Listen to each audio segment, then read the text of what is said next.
Hello दोस्तों, नमस्कार। आज मैं एक लचारी गीत सुनाने जा रही हूँ। पसंद आए तो लाइक सब्सक्राइब करिएगा। मोरे पिछुआरा मारे गाजावा का पेड़ावा, मोरे पिछुआ हमारे गाजावा का पेड़ावा, हाय रे गाजावा सैया भैला ना से बाजावा, हाय रे गाजावा सैया भैला ना से बाजावा, हाय रे गाजावा उहे गजवा पियला सासुर बढ़ाईता, उहे गजवा पियल सासुर बढ़ाईता,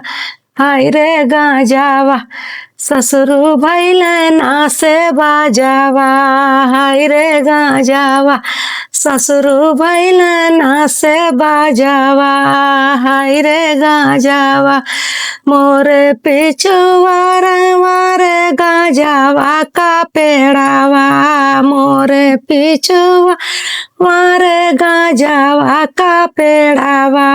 हाय रे गाजावा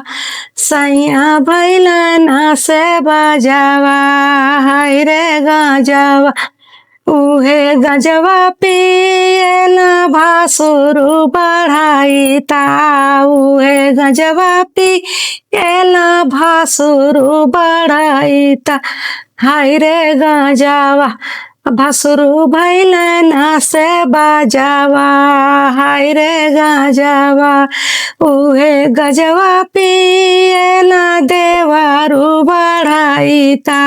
उहे गजवा पियला देवारू बढ़ाईता, हाय रे गाजावा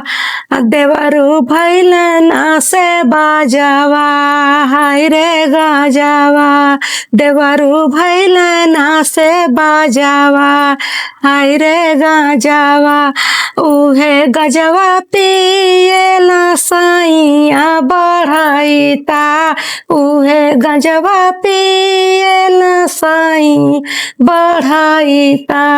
हाय रे गाजावा सैया भैला रांडी बाजावा,